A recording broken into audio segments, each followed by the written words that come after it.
amis des auteurs. Si vous cherchez Saint-Germain-des-Prés, vous êtes dans la mauvaise direction. J.L. Trevor nous a fait des crêpes. Je fous tout en l'air. Et donc tu fais le con tous les mois? Je fais le con tous les mois. Ça va faire de la pub, l'ami des auteurs, mais pas comme vous croyez. Salut les scribouillards. Aujourd'hui, je vais vous raconter comment je suis venu à l'écriture, c'est-à-dire comment j'en suis venu à écrire mon premier roman. Donc c'était Le Sceau de Succubat, publié en 2001.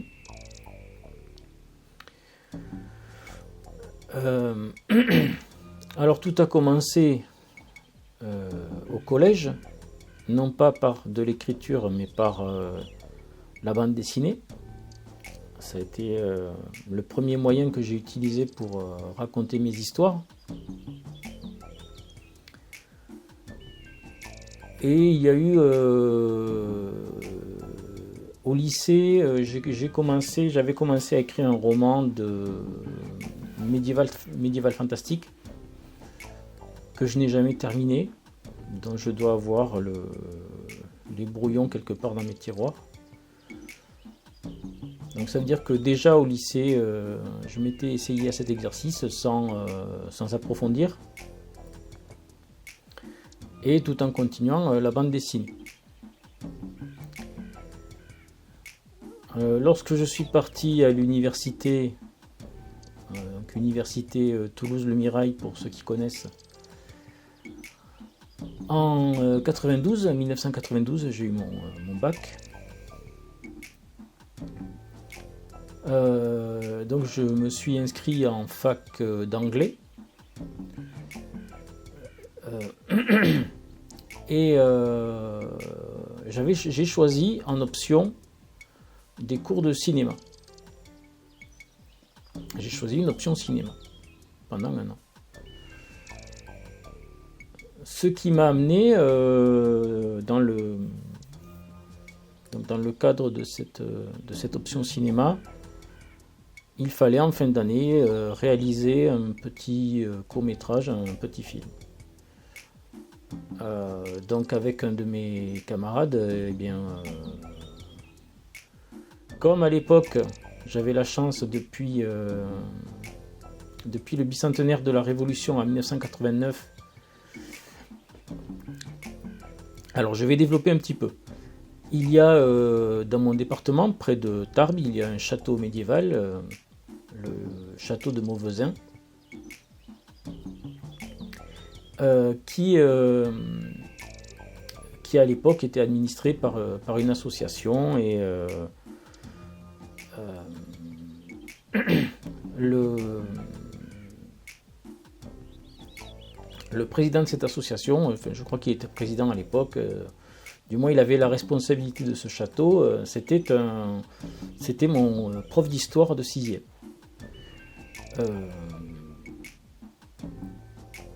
Et on était une petite bande de passionnés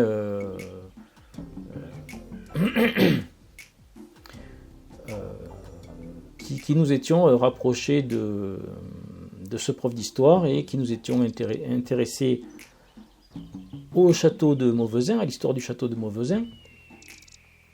Et lorsqu'en 1989, il y a eu des festivités pour le bicentenaire de la Révolution française, il y a eu au château de Mauvezin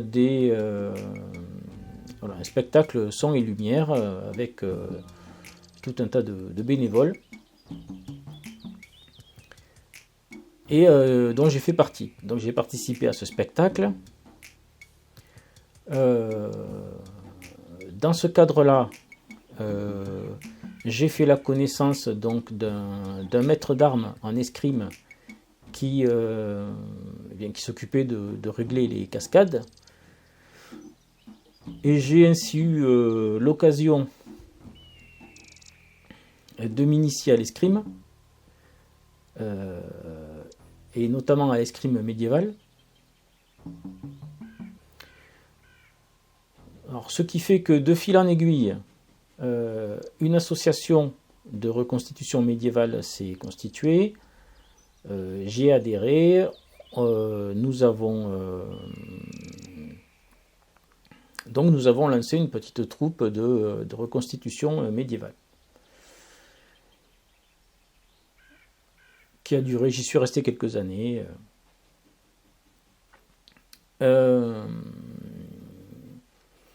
Donc je reviens à mon option cinéma.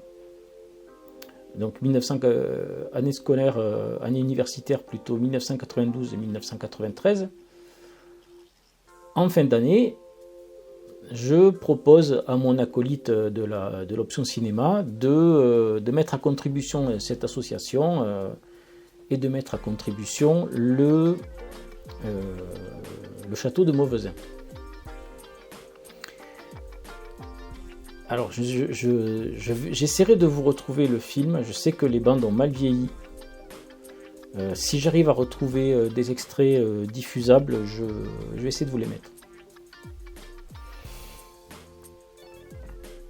Et donc, nous réalisons avec mes acolytes, avec cette association, avec l'autorisation de... Enfin, on nous permet de tourner à l'intérieur du château. Et je réalise ainsi mon premier court-métrage. Mon option cinéma est validée, très bien, mes études se poursuivent. Et du coup,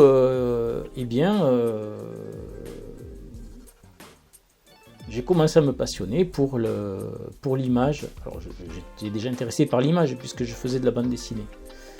Mais disons que la réalisation cinématographique commençait à m'intéresser.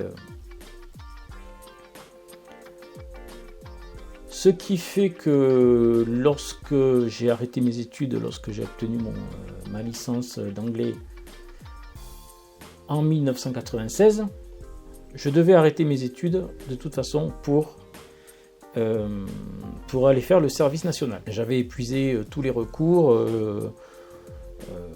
Donc j'avais eu mon diplôme, c'était très bien, je pouvais m'arrêter là et faire mon service national. C'était à l'époque de la réforme du service militaire obligatoire, donc bon, j'ai eu... Ce qui s'est passé, c'est que j'ai demandé un service civil, donc plus long que le service militaire. Mais comme ça tombait en pleine réforme, eh bien, j'ai pu bénéficier de quelques mois de... Voilà, mon service a été raccourci, mais il a quand même duré plus d'1 an. Donc là, eh bien, comme j'étais intéressé par le cinéma, j'ai eu l'occasion d'entrer dans une structure qui était à la fois salle de spectacle, salle de cinéma, lieu d'exposition, lieu de conservation du patrimoine. Alors c'était la maison du parc national et de la vallée à Lucin-Sauveur, pour ne pas nommer l'établissement. Donc où j'étais à la fois régisseur de la salle de spectacle, projectionniste, voilà, j'avais plusieurs fonctions dans cet établissement. Vidéaste aussi à l'occasion, j'ai pu m'initier au montage vidéo sur un banc H8. Voilà, donc j'étais dans mon élément, j'étais dans le cinéma, j'étais dans la vidéo, et tout allait bien. Le problème, c'est que dans cette petite ville de montagne, eh bien, je ne m'amusais pas beaucoup, je n'avais pas d'amis, je m'ennuyais ferme quand je n'étais pas au travail. Et je me suis lancé j'ai voulu écrire le scénario d'un court-métrage. Et donc j'allais m'enfermer dans un café certains après-midi avec mes feuilles de papier et je commençais à écrire le scénario de mon court-métrage. Sauf qu'en définitive, ce scénario de court-métrage s'est étoffé, et c'est donc devenu mon premier roman, Le Sceau de Succubat. Alors je vous renvoie à ma vidéo où je fais un petit peu la présentation de ma bibliographie. Donc comme je dis, c'est un roman assez court, ça pourrait presque être une grosse nouvelle. Mais du moins voilà, ce qui devait initialement être une vidéo, un court-métrage, s'est matérialisé sous la forme d'un livre. Voilà. Et c'est ainsi que je me suis officiellement lancé dans l'écriture. Et puis j'ai enchaîné sur un deuxième et les suivants. Voilà.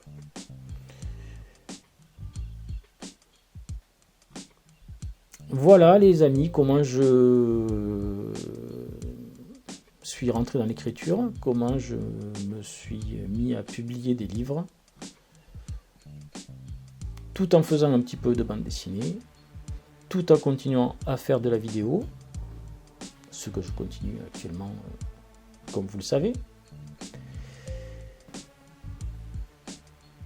Et voilà.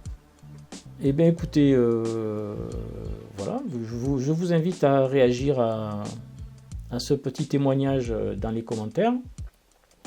Si vous avez des questions, n'hésitez pas à les poser. Merci de vous abonner, merci de liker, merci de faire connaître la chaîne. Et je vous dis à la semaine prochaine. Si j'ai bien calculé, c'est les Caprices de la Matrice, numéro 9 je crois, la semaine prochaine. Merci les scribouillards, à très bientôt.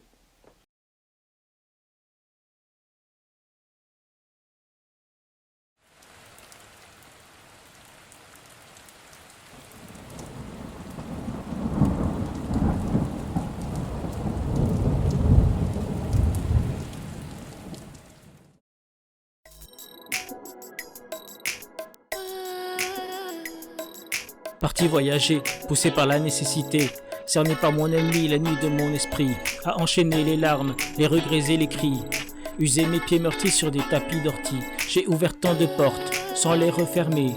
J'ai eu beau essayer, je n'ai rien oublié, que voulant m'endormir, je me suis éveillé, le cœur ensanglanté, une épée au côté.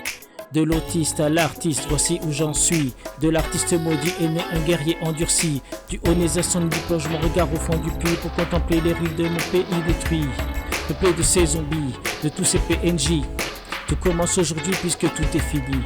Sur un chemin jamais foulé mais que pourtant je connaissais. Sans hésiter, je me suis engagé. Comme dans un cauchemar refoulé où le songe d'une nuit d'été. Je n'étais plus un bébé, j'étais de nouveau-né. De fils abandonné, j'étais devenu guerrier.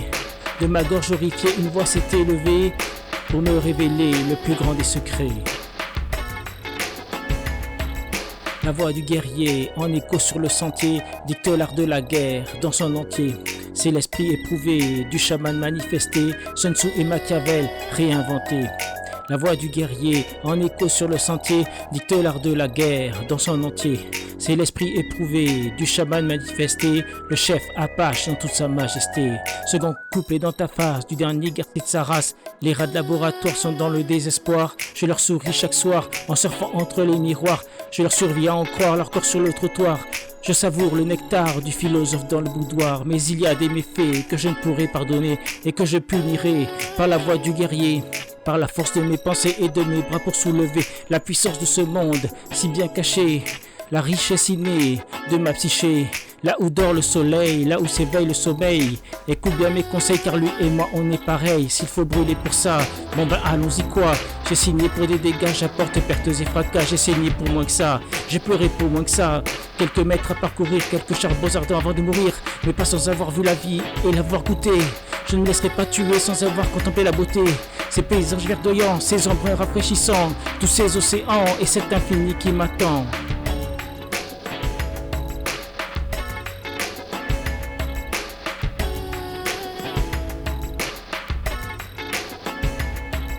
La voix du guerrier, en écho sur le sentier, dicte l'art de la guerre dans son entier. C'est l'esprit éprouvé du chaman manifesté, Sun Tzu et Machiavel réinventé.